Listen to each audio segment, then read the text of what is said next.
पुण्यातील अत्यंत गजबजलेल्या आणि वर्दळीचा भाग असणाऱ्या स्वारगेट एसटी आगारात गेल्या आठवड्यात एका 26 वर्षीय तरुणीवरती अत्याचार झाला।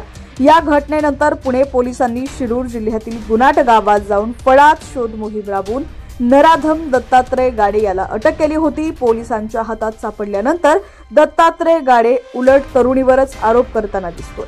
मी तरुणीला शारीरिक संबंध ठेवण्यासाठी पैसे दिले होते असा दावा दत्तात्रय गाडे याच्याकडून केला जातोय। या सगळ्यात दत्तात्रय गाडे याच्या बायकोसह त्याचे कुटुंबीय त्याला साथ देतायत।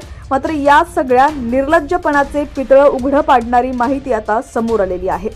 दत्तात्रय गाडे यानं तरुणीनं तिच्या मर्जीनं आपल्याशी शारीरिक संबंध ठेवल्याचा दावा केलाय। मात्र प्रत्यक्षात ही तरुणी जीवाच्या भीतीने गप्प राहिली आणि तिने आरडाओरडा केला नसल्याची माहिती पोलिसांच्या तपासातून समोर आली आहे। अत्याचारावेळी दत्तात्रय गाडे यानं आपल्याला जिवंत सोडावं या एका कारणासाठी तरुणीनं प्रतिकार केला नाही।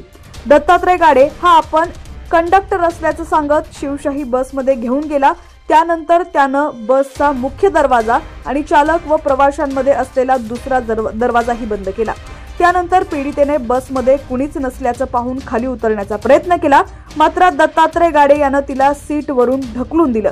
पीडित तरुणीनं मदतीसाठी आरडाओरडा केला, मात्र बसच्या काचा बंद असल्यानं आवाज बाहेर आला नाही।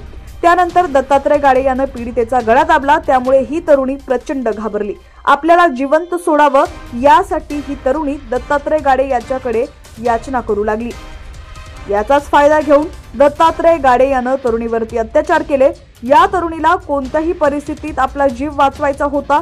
पहिल्यांदा बलात्कार केल्यानंतर पीडित घाबरली, नंतर ती फार प्रतिकार करत नाही। ही गोष्ट दत्तात्रय गाडे याच्या लक्षात आली तेव्हा नराधमानं दुसऱ्यांदा तिच्यावरती अत्याचार केला। यावेळी तरुणी प्रचंड घाबरली होती। तिनं काय करायचं ते कर, पण मला जिवंत ठेव अशी याचना दत्तात्रय गाडे याच्याकडे केली।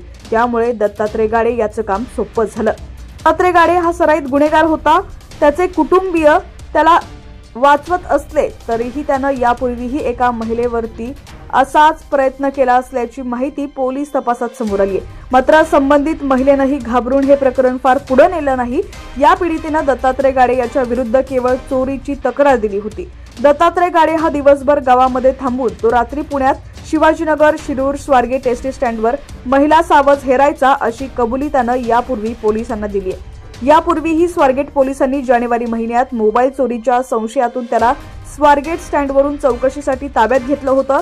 मात्र दत्तात्रय गाडे याच्या बायकोसह त्याचे कुटुंबीय त्यानं काहीच केलं नाही। जे झालं ते दोघांच्या सहमतीनं झालेलं आहे अशा प्रकारची बतावणी केली।